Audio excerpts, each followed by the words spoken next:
नमस्कार, मैं doctor Rakesh research officer में आपका स्वागत करता हूं। आज उपस्थित हूं राहु केतु के फल कथन क्रम संख्या 5 को लेके। आज हम एक नए नियम की चर्चा करेंगे। मैंने कहा जो तीसरा नियम है वह मूल नियम है, उसी के बाद सारे नियम आप लगाएं तो आपको रिजल्ट जरूर मिलेगा। तो आइए देखते हैं आज इस नए नियम में हम आपसे क्या चर्चा करते हैं और नया नियम क्या है। ठीक है, जो तीसरा नियम था वो था कि राहु जिस भाव में बैठता है उस भाव के भावेश का फल करता है। उस भावेश का फल करने का मतलब यह है कि ठीक है कि जो भावेश दूसरी राशि है, भावेश है जो ग्रह है उसकी दूसरी राशि है, उन दोनों राशि का फल करता है और भावेश जहाँ बैठा होता है उसका भी फल करता है और उसकी दृष्टियों का भी फल करता है। ऐसा आपको देखना है। ठीक है, अब उसी के आगे का नियम इसमें लगाना है। यदि राहु कुंडली में राजयोग तथा शुभ ग्रहों की युति अथवा दृष्टि से प्रभावित हो अपनी अंतर्दशा में शुभ ग्रहों का फल करता है, अर्थात शुभ फल करता है। इसके विपरीत यदि ठीक है राहु अशुभ ग्रहों से दृष्टि हो या अशुभ ग्रहों से ठीक है युत हो तो राहु जो है उन अशुभ ग्रहों का भी फल करता है और वह इसका मतलब है अशुभ ग्रहों का जो फल है वह ठीक है वह अशुभ फल करेगा। अब इसको देखते हैं इन नियमों को कैसे लगाते हैं कि मान लीजिए हमने कहा कि राजयोग कर लिया तो यदि चंद्रमा देखिए यहाँ पे भाग्येश है और राहु यहाँ पे केंद्र में बैठा हुआ है, यह जो है वृश्चिक लग्न की कुंडली है, राहु केंद्र में है, चंद्रमा जो है त्रिकोण का स्वामी है तो यह केंद्र त्रिकोण का स्वामी है, अर्थात राहु यहाँ दशा अंतरदशा में अच्छा फल करेगा। ठीक है, क्योंकि यह जो है राजयोग कारक ग्रह से युत है, राजयोग कारक ग्रह से युत है, इस कारण से यह जो है अच्छा फल करेगा। अब इसी मान लीजिए अब हमने कहा कि शुभ ग्रह जो है आपका मान लीजिए गुरु है तो गुरु से करेंगे तब भी होगा, अगर बुध से करेंगे शुभ ग्रह है तब भी होगा। लेकिन अब मान लीजिए कि बुध से ही करता है, ठीक है बुध से करेगा, यहाँ मान लीजिए युद्ध कर लिया, मान लीजिए हमने एक एग्जाम्पल लिया तो बुध ठीक है, यह देखिए यह जो आपका 11 नंबर का फल देगा, 10 नंबर का फल देगा, शनि जहां है उसका फल देगा। और किसका फल देगा? यह बुध का फल देगा। बुध का फल क्या देगा?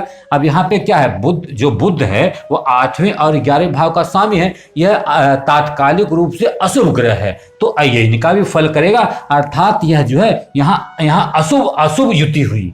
ठीक, तात्कालिक रूप से अशुभ ग्रह से युत हुई, इसका मतलब है तात्कालिक रूप से भले कम से मान लीजिए बुध जो है नैसर्गिक रूप से शुभ हो तो नैसर्गिक शुभता का कुछ परिणाम देगा, लेकिन यह अशुभ परिणाम भी देगा क्योंकि यह नैसर्गिक रूप से तात्कालिक रूप से अशुभ है। अष्टमेश का भी फल देगा और एकादश से सोने का भी फल करेगा और 10-11 का भी फल करेगा, शनि जहां बैठा उसका भी फल करेगा। तो मतलब कि कुल मिला के कुंडली पे बहुत सारे भाव राहु एक टाइम पे एक्टिव कर देता है, तो कहीं न कहीं से आपको बुरा रिजल्ट मिलेगा और कहीं न कहीं से आपको अच्छा रिजल्ट मिलेगा। ठीक, इस कारण से राहु केतु कभी कभी जो बहुत परेशानी सा लगता है और कभी अच्छा भी बनता रहता है तब भी परेशानी, मतलब आपको लाइफ में उसमें परेशानी तो लगी रहेगी, जैसा उसका कारकत्व है, उसका जो नैसर्गिक कारकत्व है उसके अनुसार आप परेशानी में तो बने रहेंगे लेकिन काम भी बनते नजर आएंगे। ठीक है, तो यहाँ पे देखिए शुभ ग्रह अशुभ ग्रह, मैंने कहा नैसर्गिक और तात्कालिक दोनों पर आप जोर डालिएगा,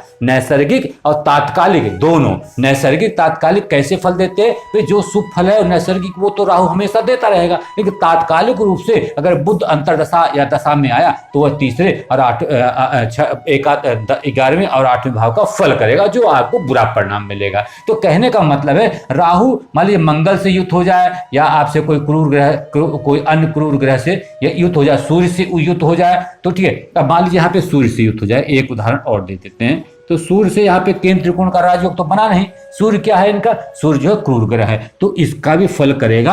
अब ठीक है, और राहु में क्या आ जाएगी, क्रूरता का भाव आ जाएगा, नैसर्गिक रूप से यह सूर्य का गलत परिणाम देगा। ठीक है, तो इसलिए जो है यह कहा जाता है ठीक है कि इसकी युति शुभ ग्रह से है या अशुभ ग्रह से, इस पे दृष्टि शुभ ग्रह की है या अशुभ ग्रह की है। और शुभ अशुभ क्या होते हैं? तात्कालिक और नैसर्गिक दोनों होते हैं। अगर दोनों ही तात्कालिक नैसर्गिक दोनों ही शुभ है तो बहुत अच्छा परिणाम, तात्कालिक अशुभ है नैसर्गिक शुभ है तो भी ठीक परिणाम, और कम से अगर दोनों में बुरे हैं ठीक है, दोनों में ही बुरे हैं तात्कालिक नैसर्गिक तो बुरा परिणाम, इस ढंग से आप समझिएगा। और जिन भावों को प्रभावित करेगा चाहे अष्टमेश द्वादशेश षष्ठेश षष्ठ भाव जिसको भी प्रभावित करेगा उसके बुरे परिणाम वो देगा, मतलब अच्छा भी देगा बुरा भी देगा। तो फल कथन कहने में टेक्निक देखिए, अगर आप इसको समझ लेंगे तो आप फल कथन में एक कदम आगे जाके फल कहना प्रारंभ करेंगे और आपकी सटीकता बनी रहेगी।